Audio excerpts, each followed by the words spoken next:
जय गुरुदेव.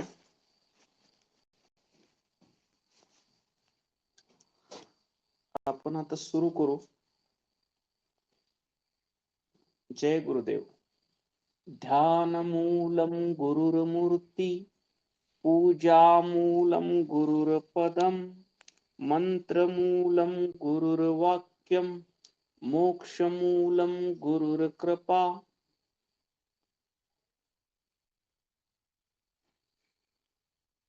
परमपूज्य राष्ट्रसंत सद्गुरु शिवलिंग शिवाचार्य माऊलीचं दर्शन, पूजन आणि गुरु माऊलीच्या मुखातून शिवयोग शास्त्र श्रवण करण्यासाठी आपण सर्वांनी मानस पूजेसाठी बसायचं आहे.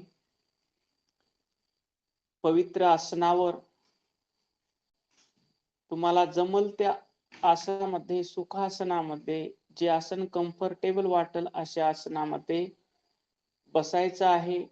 पाठीचा कणा ताठ ठेवायचा आहे, मान सरळ ठेवायची आहे, दोन्ही हात गुडघ्यावर ठेवायचे आहेत, तळ हात आकाशाकडे करायचे आहेत, पहिलं बोट अंगठ्याला लावायचं आहे आणि राहिलेले 3 बोट खाली सोडायचे आहेत. ही चिन्ह मुद्रा धारण करून डोळे मिटून घ्यायचे आहेत आणि मानस पूजेला सुरुवात करायची आहे. आपण या ज्ञान पहाटेमध्ये उठलेले आहोत. ही गुरु पहाट आहे. अज्ञानाकडून ज्ञानाकडे घेऊन जाणारी, अंधाराकडून प्रकाशाकडे घेऊन जाणारी, मृत्यूकडून अमृत तत्वाकडे घेऊन जाणारी. आपण पहाटे उठल्याबरोबर शिवाय नमा मुखातून भगवंताचं नाम चिंतन केलं, गुरुमूर्तीचं ध्यान केलं, शिवपाठानं वाणी पवित्र झाली, इष्टलिंग पूजेनं देह पवित्र झाला आणि गुरु मंत्राच्या जपान मन पवित्र झालं. अशी त्रिकरण शुद्ध करून आम्ही वीरमठ राजूर येथे परमपूज्य आप्पांच्या दर्शनासाठी आलेलो आहोत.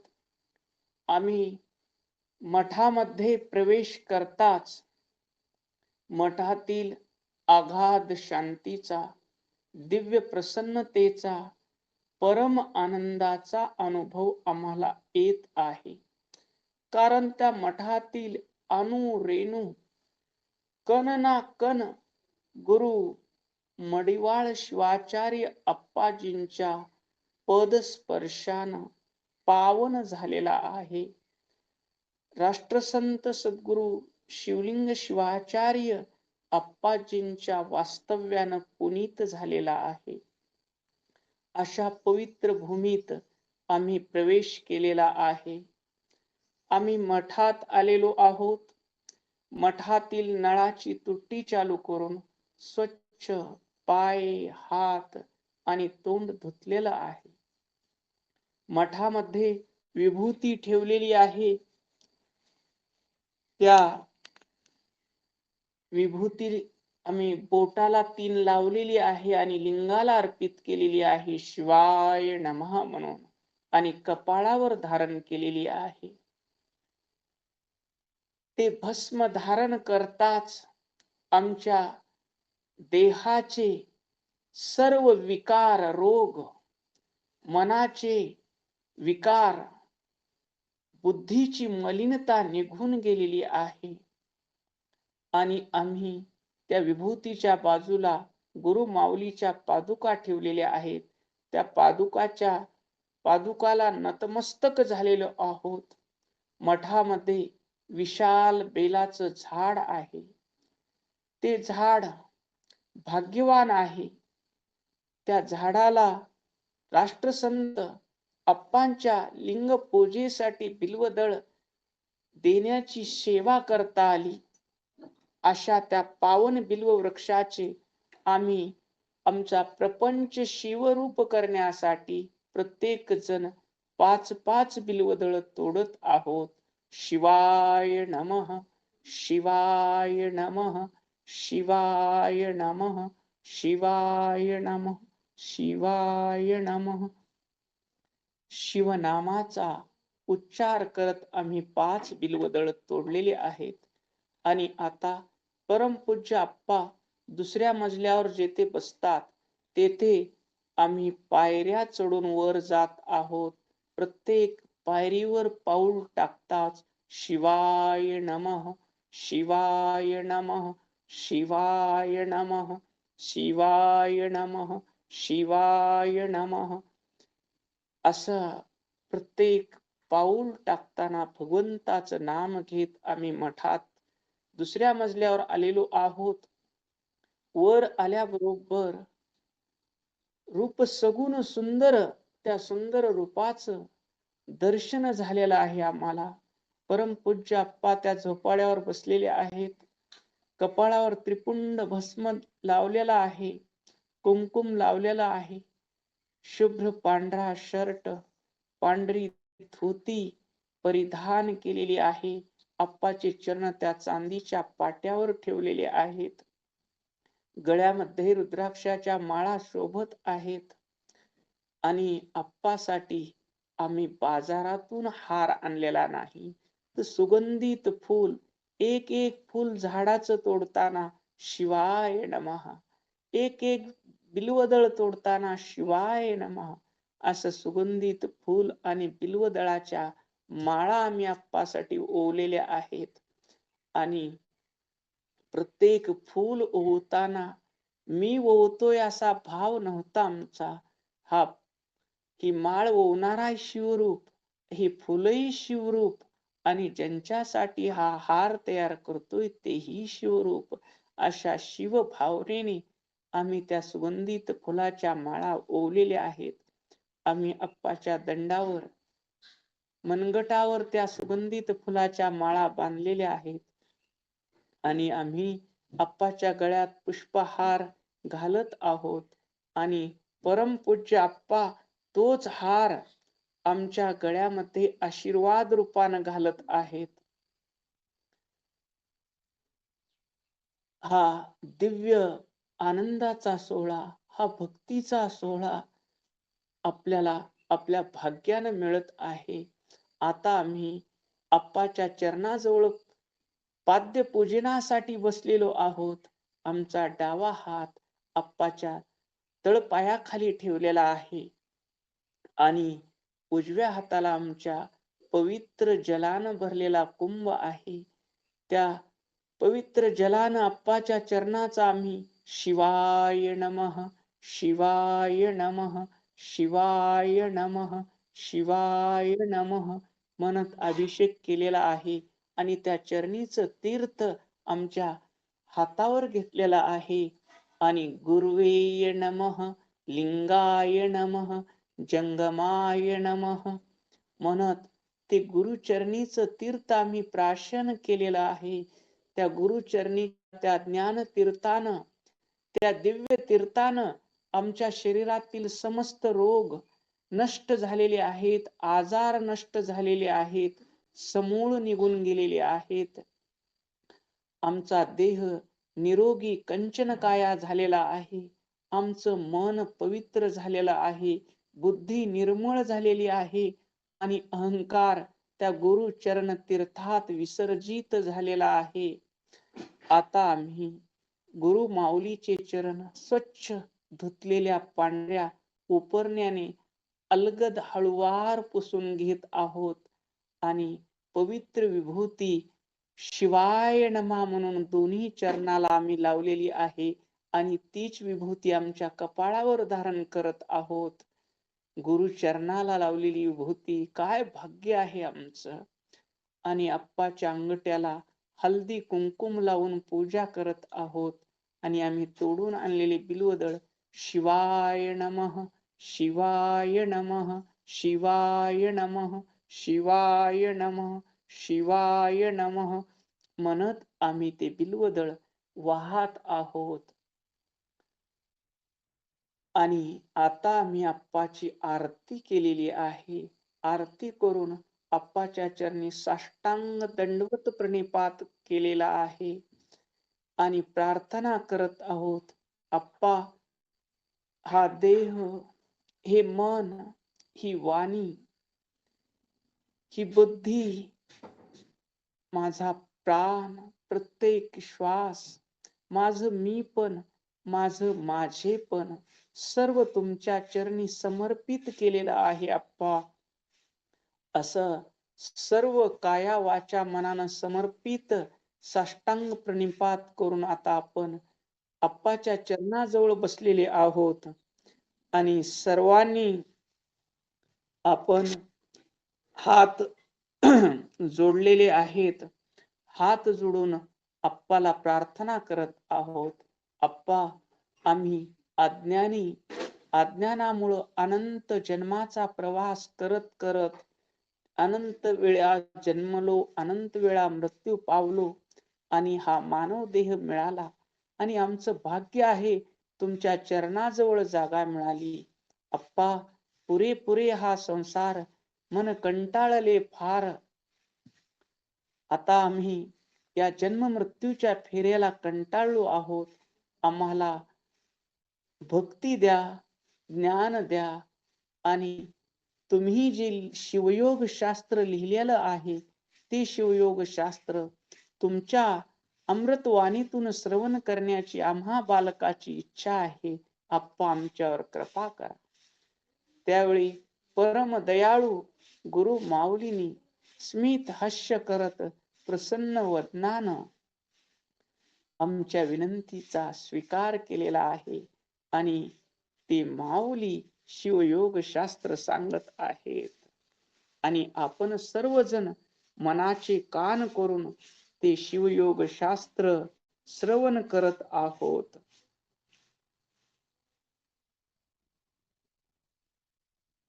ब्रह्मानंदम परमसुखदम केवलं ज्ञानमूर्तिं द्वन्द्वातीतं गगनसदृशं तत्त्वमस्यादिलक्ष्यम् एकं नित्यं विमलमचलं सर्वधी साक्षभूतं भावातीतं त्रिगुणरहितं श्रीगुरुं तन्नमामि. अज्ञानतिमिरन्धस्य ज्ञानाञ्जनशलाकया चक्षुर्मीलितं येन तस्मै श्रीगुरुवे नमः. तस्मै श्रीगुरुवे नमः. तस्मै श्रीगुरुवे नमः. आपण शिवयोग शास्त्र जे साधकाला भक्तस्थल, माहेश्वर स्थल, प्रसादी स्थल, प्राणलिंगी स्थल, शरणस्थल आणि ऐक्यस्थल या षटस्थलाच्या 6 पायऱ्या चढून मोक्ष पदावर विराजित करते. जसं पाण्यात पाणी मिसळल्यावर वेगळं करता येत नाही, अग्नीत अग्नी मिसळल्यावर वेगळं करता येत नाही. जले जले न्यस्त वने वनीर अर्पितम परब्रह्मानी लीनात्मा विभागेन न दृश्यते. तसं या भक्तस्थलापासून ऐक्यस्थलापर्यंत जाणारा साधक परमात्म्यामध्ये असा विलीन होतो की पुन्हा तो वेगळा होत नाही. जसं दुधाचं एकदा तूप झालं की ते तूप दूध होत नाही, तसं या भक्तस्थलाचा अभ्यास करत, माहेश्वर स्थलाचा अभ्यास करत, प्रसादी स्थलाचा अभ्यास करत, प्राणलिंगी शरणस्थलाचा अभ्यास करत साधक रूपी गंगा त्या शिवरूपी सागराला जाऊन मिळते. त्यावेळेस तिचं नाम रूप राहत नाही. असा हा पावन ग्रंथ आपण श्रवण करत आहात.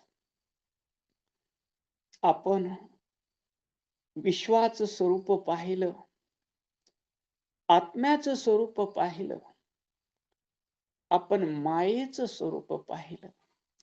आणि आता आपण बंद या प्रकरणावर चर्चा करत आहोत. बंद या प्रकरणातील पुर्यष्टक या संकल्पनेचा आपण विचार करत आहोत. बुद्धीची मलिनता आपल्याला संकोचित करते, योग्य निर्णय देत नाही. अशा वेळेस ती बुद्धी आणखीन 7 विषयाला सोबत घेऊन येते. ते 7 विषय कोणते आपल्यापैकी कुणाला सांगता येतील?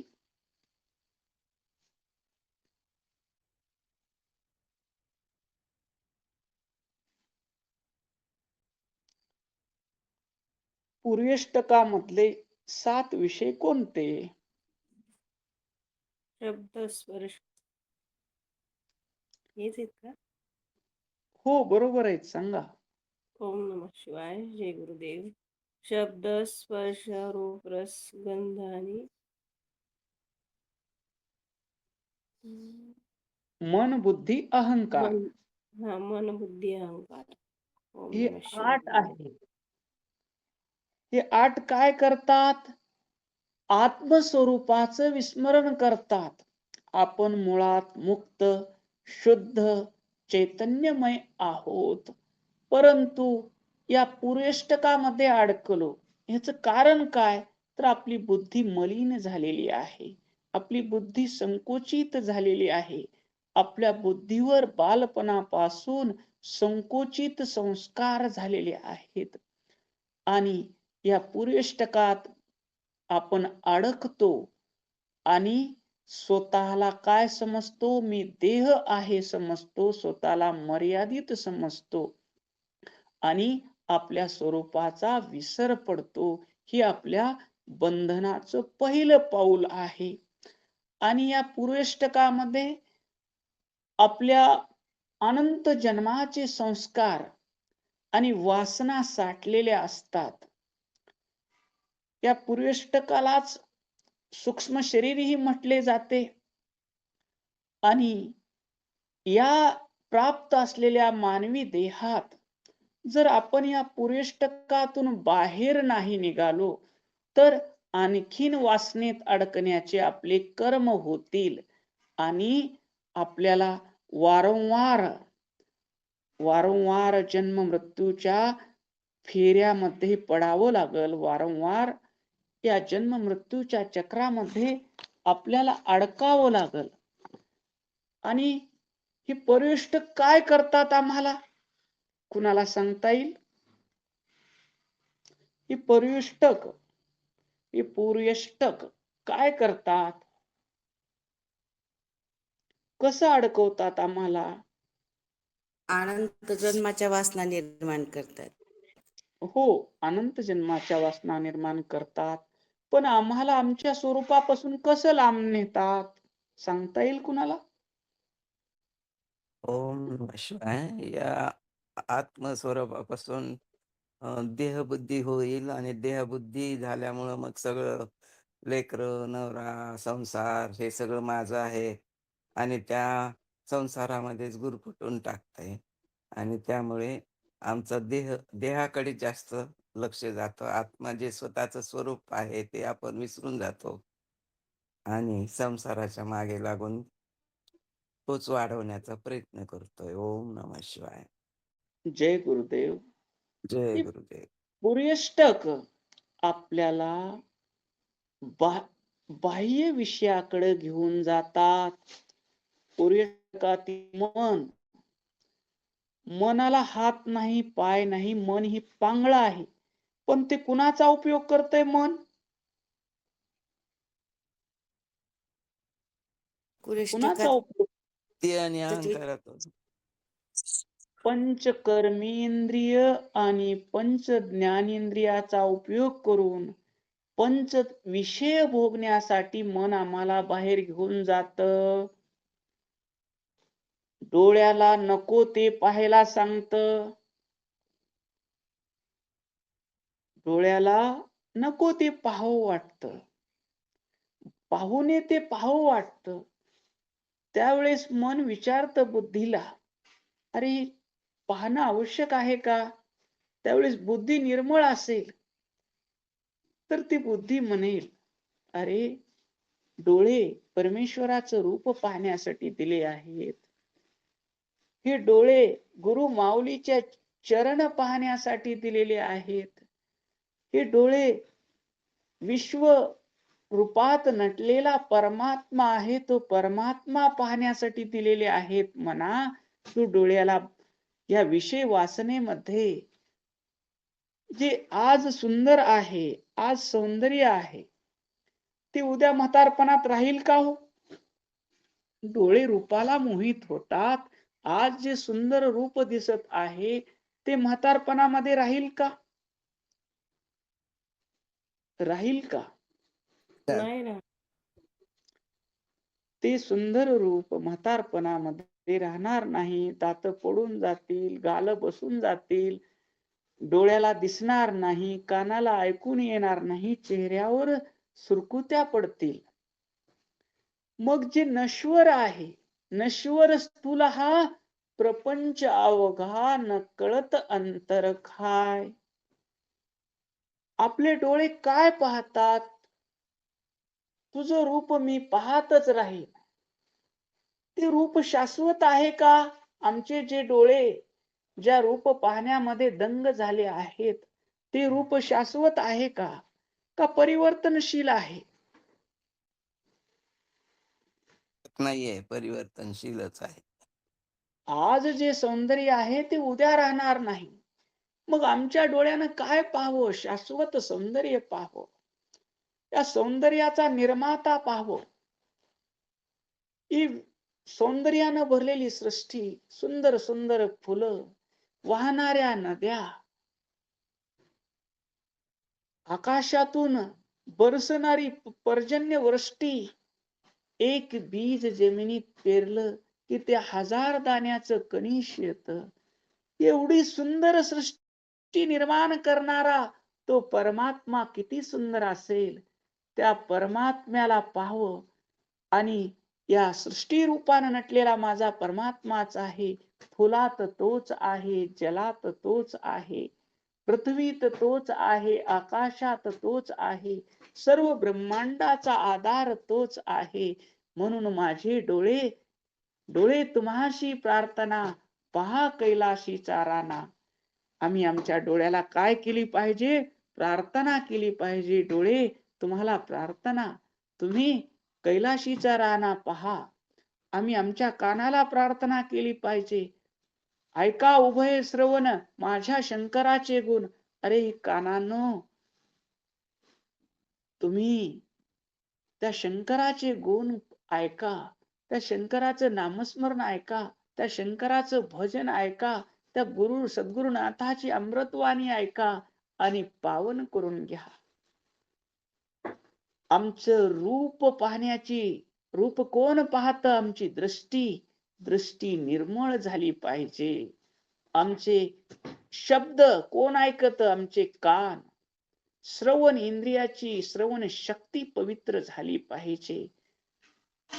स्पर्श आमच्या एवढा देहात पवित्रता आली पाहिजे. शिवाय नमा शिवाय नमा म्हणता म्हणता आमचा देह पावन झाला पाहिजे. आम्ही ज्या ज्या वस्तूला स्पर्श करू ती वस्तू काय झाली पाहिजे? काय झाली पाहिजे? शिवरूप झाली पाहिजे. शिवरूप जायला झाली पाहिजे. पाहिजे, शिवमय झाली पाहिजे. शब्द, स्पर्श, रूप आणि आम्ही ज्या अन्नाला शिवाय नमा म्हणून स्पर्श करू आणि मुखात घालू, ते अन्न काय झालं पाहिजे? झाला पाहिजे. प्रसाद झाला. शिवरूप प्रसाद झाला प्रस- पाहिजे, शिव प्रसाद झाला पाहिजे. आमचा शब्द पवित्र झाला, आमचं रूप पवित्र झालं, स्पर्श पवित्र झाला, रस पवित्र झाला आणि जो जो आम्ही सुगंध ग्रहण करू तो काय, कोणता सुगंध आहे? भगवंताचा सुगंध आहे. या फुलातला सुगंध म्हणजे कोण आहे? माझा शिव परमात्मा आहे या भावनेनं सुगंधाचं ग्रहण केलं पाहिजे. आणि हे सगळं करण्यासाठी आमचं मन कसं पाहिजे? निर्मळ पाहिजे, अहंकार रहित पाहिजे, स्वार्थ रहित पाहिजे. आणि या मनाला निर्णय देणारी आमची बुद्धी कशी पाहिजे? निर्मळ पाहिजे. आणि ही मन बुद्धी निर्मळ कशामुळे होते? कशामुळे होते? काम कर्म आणि निष्काम उपासनेनं होते. ओम नमः शिवाय. सकाम कर्म आणि निष्काम उपासना. कर्म करतानाही माझ्याकडे कर्ता भाव आहे. पूर्वेष्टकातील अहंकार या घटकामुळे आत्मा स्वतःला कर्ता समजू लागतो. मी पूजा केली, मी दान केलं, मी धर्म केला, मी प्रवचन केलं. हे मी चिटकल्यामुळं आपलं कर्म कसं होतं? कर्ते भावात येतं आणि पाप पुण्याच्या बंधनात पडतं. म्हणून आपल्याला आणखीन एखादी पाऊल टाकावं लागल. काय पाऊल टाकावं लागल? सांगता येईल कुणाला? अहंकारातून समर्पण. बाजूला लावून समर्पण केलं पाहिजे आणि मी गुरु काहीच करत नाहीये. गुरु चरणावर समर्पित झालो पाहिजे आपण. आधी आलेल्या मानस पूजेमध्ये आम्ही साष्टांग प्रणिपात करून काय म्हणतो गुरु माऊलीला? काय म्हणतो?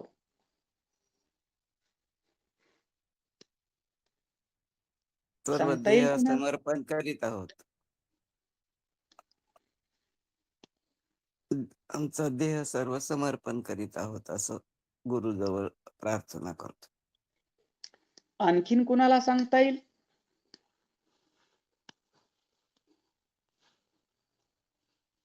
आपण प्रार्थना काय केली गुरु माऊलीला मानस पूजेमध्ये? सांगता येईल? पीक बुद्धी दे म्हणून प्रार्थना करतो. ओम नमः शिवाय.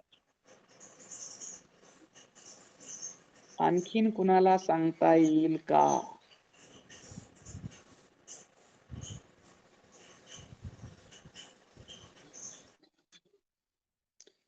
जागे आहात का?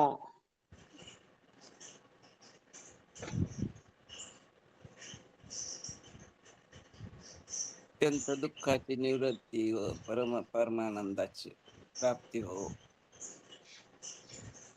जय गुरुदेव. आपण प्रार्थना करू. साष्टांग प्रणिपात करून अप्पा हा देह, हे मन, ही वाणी, ही बुद्धी सर्व काही माझं मी पण, माझं माझे पण तुमच्या चरणी मी समर्पित केलं आहे. असं समर्पण केल्यानंतर मी पूजा केली म्हणू का? मी प्रवचन केलं म्हणू का? म्हणता येईल का?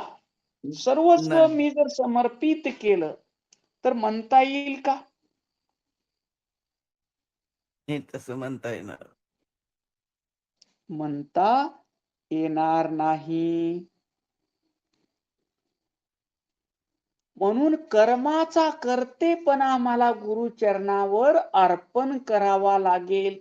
मग कर्माचा कर्तेपणा जर आम्ही अर्पण केला, मीपणा जर अर्पण केला, तर आमच्या देहाकडून कर्मे कोण करून घेत? गुरुच करून घेतात. देवच करून घेतात, गुरुच करून घेतात. गुरु करून घेतात. आमच्या देहाकडून कर्म गुरु करून घेत असल्यावर हा देह कुणाचा झाला? हा देह गुरुचाच झाला. गुरुचाच मन झाला. कुणाचं झालं? गुरुच झालं. बुद्धी, बुद्धी अहंकार सर्व गुरूंनाच सर्व समर्पित गुरु कर. माऊलीच झालं. मग कर्म बंधनातून सुटण्यासाठी, या पुरेष्टकाच्या बंधनातून सुटण्यासाठी सगळ्यात मोठा अडथळा जर कोणता असेल तर अहंकार आहे. आणि त्या अहंकारातून स्वार्थ जन्माला येतो. स्वार्थ आणि अहंकार, मी आणि माझेपणा गुरुच्या चरणावर समर्पित केल्यानंतर आपला मीपणा निघून जातो आणि करते करविते गुरु महाराज आहेत या भावात येतो. तर निष्कर्ष काढायचा म्हणला तर हे पूर्यष्टक म्हणजे एक प्रकारचा सूक्ष्म पिंजरा आहे. ज्या प्रमाणे पिंजऱ्यात अडकलेला पक्षी स्वतःचे आकाश विसरतो, त्याप्रमाणे पूर्यष्टकात बद्ध झालेला जीव स्वतःचे अथांग स्वरूप विसरतो. आणि जेव्हा साधकाला हे कळतं की मी माझं बंधनाचं स्वरूप काय, तेव्हा साधक पंच विषय शब्द स्पर्श रूप रस गंध मन बुद्धी अहंकार गुरु चरणी लीन करतो आणि त्यावेळेस ते सर्व पूर्यष्टक शिव स्वरूप होतात आणि साधक या पूर्यष्टकाच्या बंधनातून बाहेर येतो.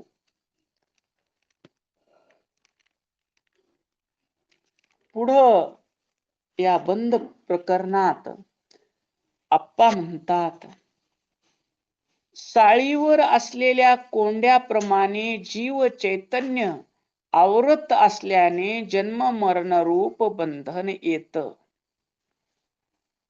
साळ माहिती आहे तुम्हाला तांदळाची? तांदळाचं भाताचं पीक पाहिलं आहे का तुम्ही? हो, पाहिलंय. जुनी माणसं ती साळी कांडायची आणि त्याच्यातून तांदूळ काढायचे. त्याच्यावर एक आवरण असतं तांदळावर. ती साळ तशीच शिजायला टाकली तर भात होईल का? नाही होणार. नाही होणार. त्याला काय करावं लागल? कांडावं लागेल.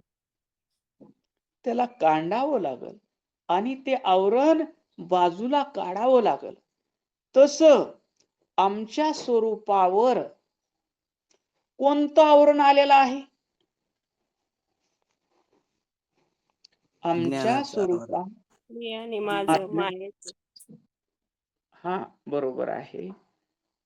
आणखीन थोडं आपल्याला मागे जावं लागल. आमच्या स्वरूपावर आवरण कशाचं आलेलं आहे? अहंकाराचं. मायेचं. बरोबर आहे. हा, बरोबर आहे, बोला. मलत्रयाचं, अहंता ममता. मलत्रय. अजून आणखीन थ- कशाचं आवरण आलंय आमच्यावर? इच्छेचं, स्वार्थाचं. ते तर अज्ञान स्वार्थी इच्छा अपरा माया झाली. अज्ञे आणखीन त्या अज्ञान. हा, अज्ञानाचं अज्ञान, अज्ञान, अपरामाया, स्वार्थ हे एकच शब्द झाला. आता आवरण कशी आली आमच्यावर? आता ताईनं सांगितले की 3 आवरण आले. कोणते? अनवमल, मायामल आणि कर्ममल. हे 3 झाले. आणखीन आवरण कोणते? जसं तांदळावर साळीवर आवरण असतात तसं आमच्यावर 3 आवरण कोणते आले? कोणते कोणते आवरण आले? त्वपादक आवरण आणि आभानापादक आवरण का? ओम नमः शिवाय. आवरणावर आपली जवळपास 15 दिवस चर्चा चाललेली आहे. ते आवरण विसरला, त्या आवरणापासून आपल्याला त्या कवचापासून संकुचित करणाऱ्या कवचातून बाहेर निघाल्याशिवाय मुक्ती मोक्ष मिळणार नाही. आपल्याला कांडणं चालू आहे. उकळात घालून मुसळानं कांडणं चालू आहे. आपल्या जसं त्या तांदळावर जसं तुष असतंय तसं कोंडा, त्याप्रमाणे आपल्याला कांडण्याची प्रक्रिया चालू आहे इथं. तर ते कोणते आवरण आहेत? पंचकंचुकाचं आवरण. बरोबर आहे. विसरू नका, हे पंचकंचुकापासून आपण नेहमी सावध राहिलं पाहिजे. भल्या भल्याला माया कधी प्रवेश करेल काही सांगता येते का ताई?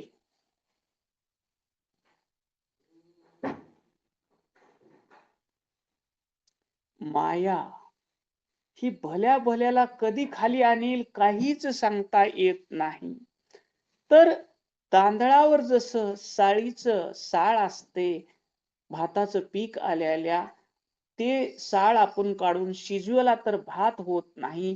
त्याच्यासाठी कांडावं लागतं आणि त्याचा तूस बाहेर काढून स्वच्छ तांदूळ काढावं लागतात. तसं या आमच्या शुद्ध विद्येमध्ये, शुद्ध मायेमध्ये ज्यावेळेस स्वार्थ शिरला की त्या स्वार्थातून ती शुद्ध माया अपरामाया झाली आणि 5 कंचुक आले. ते 5 कंचुक कोणकोणते सांगता येतील?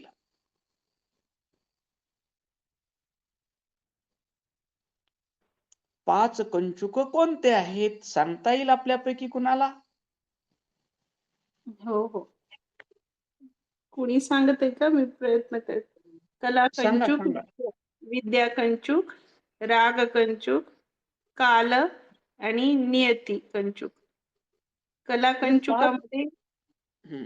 कला कंचुकामध्ये शिव जे आपण खरं तर सर्व कर्तृत्ववान आहोत, पण स्वतःला ह्या आवरणामुळे अल्पकर्ता समजतो.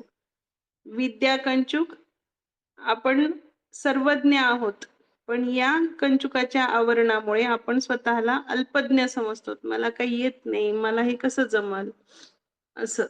आणि नंतर राग कंचुकामध्ये खरं तर आपण शिव हे म्हणजे शिव आहेत, नित्य तृप्त आहोत, पण स्वतःला अपूर्णतेची भावना येते की मला हे पाहिजे, ते पाहिजे, माझ्याजवळ हे नाही, मी एवढं अचीव केलं नाही आयुष्यामध्ये असं. आणि नंतर काल म्हणजे जन्म मरण म्हणजे नित्य असणं. आत्मा नित्य आहे आणि अनात्मा अनित्य. त्याची आपण स्वतःला अनित्य समजतो, मी सर्व काल नाही. आणि नंतर मग नियती आपण सर्व व्यापक आहोत, पण स्वतःला या 3.5 हाताच्या देहात म्हणजे असं समजतो. जय गुरुदेव.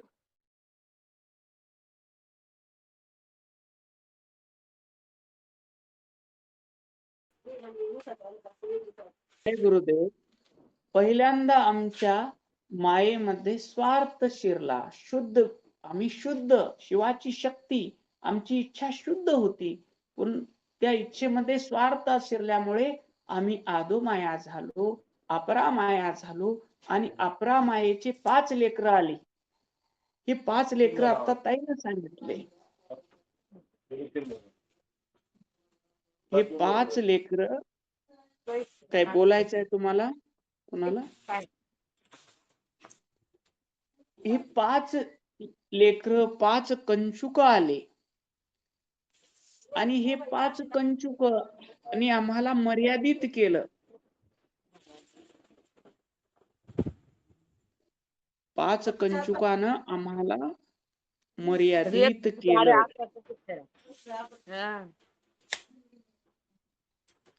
या 5 कंचुकानं मर्यादित केलं आणि मर्यादित झाल्यामुळं पहिला मल आमच्यात कोणता आला? आम्ही होतो गगनाऊनी महान, झालो आता अणुऊनी लहान. कोणता मल आला आमच्यात?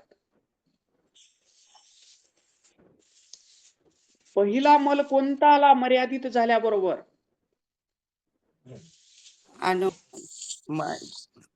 आनव मल आला. आम्ही या देहात पुरते आहोत, आम्ही जीव आहोत असं समजून आनव मल आला.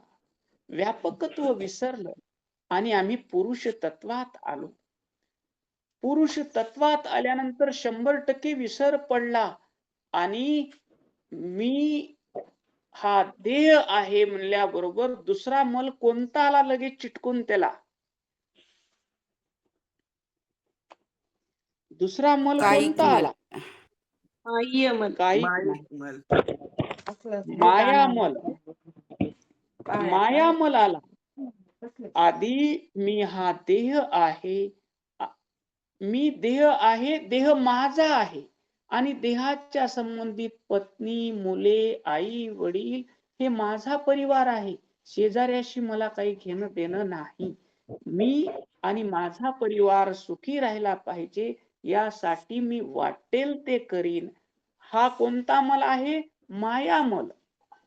आणि मायामल आल्यानंतर ह्या लोकांना सुखी करण्यासाठी माणूस सदसद विचार विवेक हरपतो आणि त्याची बुद्धी मलिन होते मायामलामुळं. आणि तो काय करतो? काय करतो सांगता येईल कुणाला? कर्म. कर्म करतो, बरे वाईट कर्म करतो, कामाच्या ठिकाणी भ्रष्टाचार करतो, व्यापारामध्ये भेसळ करतो आणि खोटेपणानं धन मिळवण्याच्या मार्गाने लागतो. कसं असतंय? जे आलं पैसे आपल्या घरी दोन गोष्टी घेऊन येतात. एक आशीर्वाद घेऊन येतात आणि एक बद्दुआ घेऊन येतात. आमचं जे धन असतं ते शुद्ध मार्गाने जर आलं तर त्या धनासोबत आशीर्वाद येतो. आणि आम्ही जर कुणाला लुटलं फसवलं तर त्या माणसाच्या बद्दुआ आमच्या घरी येतात. आणि ते अन्न जर आम्ही आणलं तर काय होतं? त्या अन्नात दोष येतो आणि ते अन्न खाल्ल्यामुळं आमच्या घरच्या लोकांचे विचार बिघडतात, आमच्या संततीचे विचार बिघडतात. आणि विचार बिघडल्यानंतर पुढं त्या कार्मिक मलाचा फळ आम्हाला भोगावं लागतो. रोपिले ते वर आले, तैसेची फळ प्राप्त झाले. आम्ही जे पेरलं तेच उगवणार आहे. लाविता हो इक्षुदंड, कैसा उगवेल एरंड. आम्ही जर ऊस लावलं तर एरंड येईल का ऊसच येईल? काही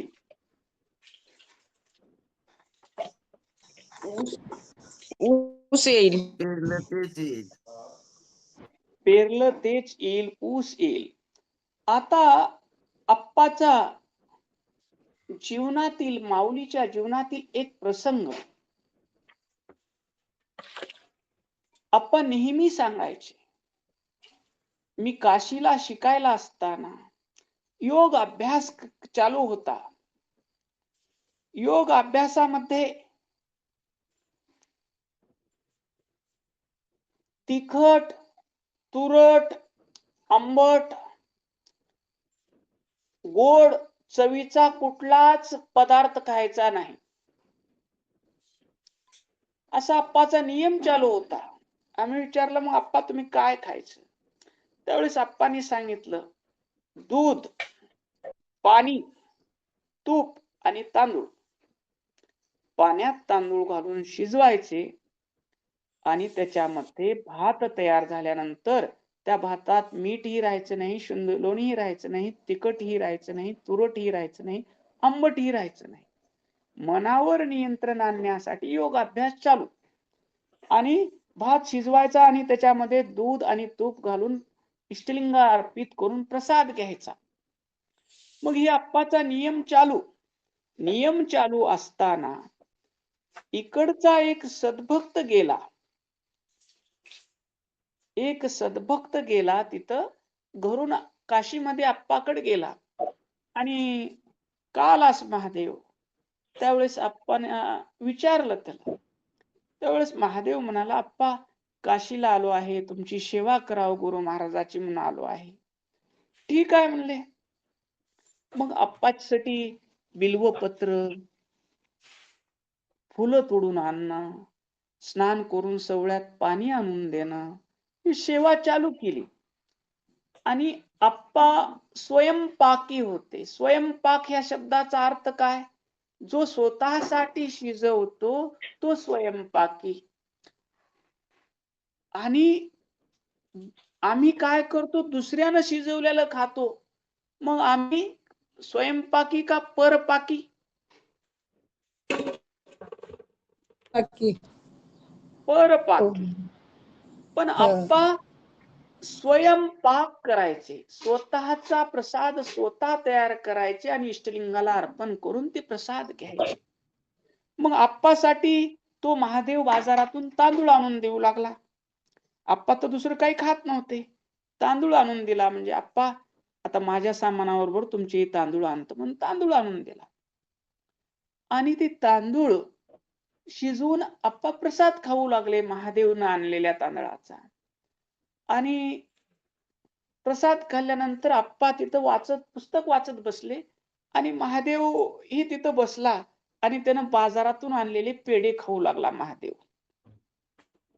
मग पेढे खाऊ लागला महादेव, त्यावेळेस आप्पाचं मन पळू लागलं. आपण ही पेढे खाऊ, बाजारातले जमत नसले म्हणजे काय झालं? आपण काय दूध तर आणतोच आहोत आणि आपल्याला कुठं गुरु महाराजांना सांगितलंय का की गोड खाऊ नको, तिखट खाऊ नको, तुरट खाऊ नको, आंबट खाऊ नको? हे आपण स्वतः घालून घेतलेला नियम आहे योगाभ्यासासाठी. एक बार पेढे खाल्लं तर काय होतंय? असा विचार मनामध्ये येऊ लागला. पण सोहम सिद्धी सदा सावधान. सोहम सिद्धी प्राप्त झालेले गुरु माऊली सदा सावधान होते आणि विचार करू लागले, आत्मचिंतनात मग्न झाले. माझा तर नियम चालू आहे. मी तिखट, तुरट, आंबट चवीचा कुठलाच पदार्थ खात नाही आणि हे मना तुला आज पेढे खायची काय इच्छा झाली? माऊली आपल्या मनाला विचारू लागले. मन आमचं सामान्य माणसाचं स्वामी आहे, पण माऊली त्या मनाचे स्वामी होते. मना काहीतरी चुकलं आहे. मन कशातून तयार होतं? अन्नातून मन तयार होतं. जैसे खावे अन्न तैसे होवे मन. त्यावेळेस आत्मचिंतन केल्यानंतर माऊलीच्या लक्षात आलं, हे मन कशातून तयार झालं? तर अन्नातून तयार झालं.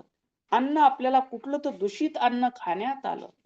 त्यावेळेस महादेवला बोलवलं. महादेव, तू घरी सांगून आलास का रे महादेव? त्यावेळेस महादेव म्हणला, नाही, अन्नाचं माझं भांडणं झालं आणि घरी किरकिर कुठं करावं म्हणून मी काशीला निघून आलो. मग महादेव, तिकिटासाठी पैसे रे अण्णाकडून मागून घेतलास का? नाही. मग कसं आणलास? अण्णा झोपलते त्यांच्या खिशातून पैसे काढून घेतले आणि मी काशीला आलो. मग माऊलीनं सांगितलं, त्या महादेवनं घरचे पैसे चोरून आणले, त्या पैशातून त्यानं तांदूळ आणले आणि त्या तांदळाचा प्रसाद केल्यानंतर योग अभ्यास करणाऱ्या माझ्यासारख्या माणसाचं मन बिघडलं. ते गोड खाऊ लागलंय, गोड खावं असं म्हणू लागलं. तर विचार करा, तुम्ही घरी जे अन्न आणता, भ्रष्टाचार करून, खोटं बोलून, नाना विविध मार्गानं तुम्ही जे अन्न आणता ते अन्न शुद्ध आहे का? तुम्ही जी नोकरी करता त्या नोकरीत तुमची प्रामाणिकता आहे का? तुम्ही जो व्यापार करता त्या व्यापारामध्ये तुमची प्रामाणिकता आहे का? तुम्ही जी शेती करता त्या शेतीमध्ये तुमची प्रामाणिकता आहे का? मी भगवंतासाठी पिकवीत आहे, ही प्रामाणिकता आहे का? ह्या ऑफिस मध्ये मी नोकरी करत आहे, हे भगवंताचं कार्यालय आहे आणि मी भगवंताची सेवा करणारा सेवक आहे, या प्रामाणिकपणाने आम्ही काम करतो का? आम्ही जर जय गुरुदेव. तर आपला आपण करावा विचार, तेने सौख्य फार होय जीवा. या करता आमचं कायक बसवांनानं याकरता सिद्धांत सांगितला. इष्टलिंग पहिला सिद्धांत आहे, आम्ही इष्टलिंगाची पूजा केली पाहिजे. इष्टलिंग देहावर धारण केल्यामुळे आमचा देह मंदिर होतो, पवित्र होतो. त्या देहात मंदिरात गुटखा, तंबाखू, दारू जे खाऊन ते न खाल्लं पाहिजे, जे पिऊन ते न पिलं पाहिजे. आमचा देह पवित्र होतो, कारण देवालयाचं पावित्र्य आम्हाला राखता आलं पाहिजे. आणि इष्टलिंग धारण केल्यामुळं आमच्या देहाचं आचरण पवित्र होतं आणि मनाचं बुद्धीचं आचरण पवित्र होण्याकरिता आम्हाला बसवांनाने दुसरा विचार सांगितला, कायक सत्य शुद्ध कायक. तुम्ही परिश्रम केले पाहिजे. दोन्ही हाताने तू परिश्रम करी, सर्वा लागी मिळावया भाकरी. मुळगे मारय्या राजा असूनी थोर, त्याने परिश्रम केले भरपूर. जो कायक करील तयाला तारील माझा कुडल संगम देव.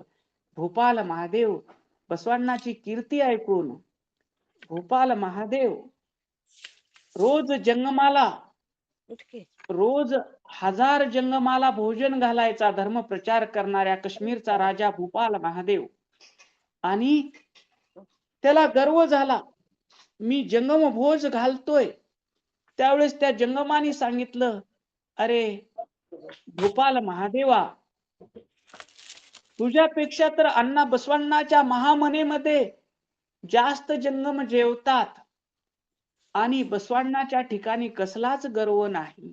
आणि तुम्ही रोज 1000 मी जंगम जीव घालतो म्हणून गर्व करतोयस. असं जंगमानं उपदेश केला. त्यावेळेस तो भूपाल महादेव बसवण्णाच्या दरबारात आला. आपलं राज्य सोडून दोघही पती पत्नी बसवण्णाची कीर्ती ऐकून आले आणि बसवण्णाला सांगितलं, आम्ही राज्य सोडून आलो आहोत. त्यावेळेस बसवण्णानं सांगितलं, तुम्ही राजे जरी असाल तरी इथं काम केलं पाहिजे. त्यावेळेस त्यांनी जळण गोळा करणे आणि बाजारात नेऊन विकणे हे कायक स्वीकारलं. आणि त्यांचं नाव का ठेवलं? मोळीगे मारय्या, म्हणजे मोळी विकणारा. मोळी विकणारा. बसवांना म्हणतात, दोन्ही हाताने तू परिश्रम कर, परिश्रम करी, सर्वा लागी मिळावया भाकरी. मुळीगे मारय्या राजा असूनी थोर, त्याने परिश्रम केले भरपूर. जो कायक करील तयाला तारील माझा कुडल संगम देव. सत्य शुद्ध कायक केलं पाहिजे. आमच्या व्यवहारामध्ये कामामध्ये लबाडी न करता जे धन आमच्या घरी येतं त्या धनातून जे आम्ही धान्य आणतो ते धान्य पवित्र असतं. त्या धान्यातून झालेला स्वयंपाकच इष्टलिंगाला अर्पित करता येतो आणि ते प्रसाद खाल्ल्यानंतर आमचं मन निर्मळ प्रसादमय होतं, बुद्धी निर्मळ होते. आणि बुद्धी निर्मळ झाली की ती आम्हाला कोणत्या 8 गोष्टीत अडकू देत नाहीत, कोणत्या 7 गोष्टीत अडकू देत नाही. बोला. कुरेष्ट काय गोष्टीत अडकू देत नाही. सांगता येतील कोणकोणत्या?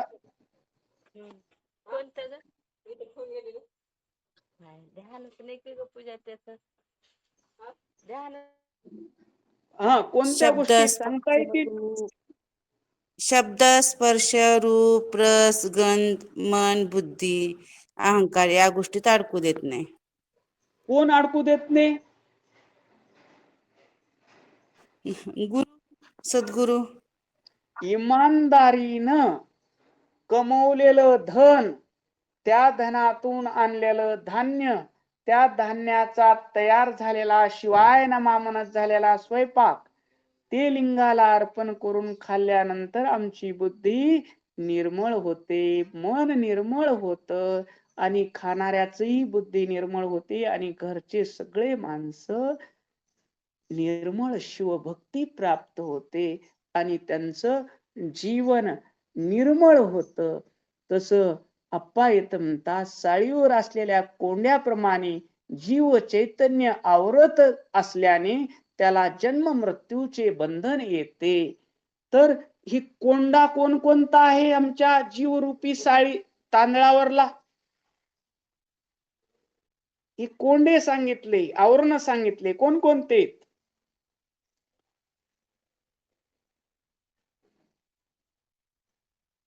सगळ्या आवरणावर आता चर्चा झाली. कोणकोणते आवरण आहेत?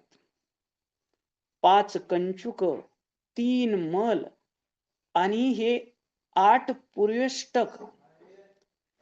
ह्याच्या निर्मळतेसाठी सद्गुरूच्या वचनावर विश्वास आणि इष्टलिंग कायक आणि तिसरं तत्व आहे दासोह. आपल्या गरजेपुरतं ठेवून घेणे आणि जास्ती असल्याला ज्यांना गरज आहे अशा माणसाला देणे, तेही त्याच्यावर उपकार म्हणून नाही, आदात्र देयाना शिव भाव विंचित ही देणारा शिव, वस्तू शिव आणि घेणारा शिव, या सहज भावनेनं दिलेलं ते सहज दान आहे. अशा पद्धतीचा इष्टलिंग कायक आणि दासोह आमच्याकडून व्हावा आणि आमची बुद्धी निर्मळ व्हावं आणि आमचं सर्वस्व गुरु चरणावर अर्पित करून अप्पा या देहाचे करते करविते तुम्हीच आहात या भावनेतून आमच्या दिवसभराचा व्यवहार व्हावा, ही माझी वाकपुष्प पूजा समर्पण हो. श्री गुरु राजा मन्मथ शिवलिंग विनवी ओजा. श्री गुरु नागेशाशी, श्री गुरु नागेशाशी, श्री गुरु नागेश.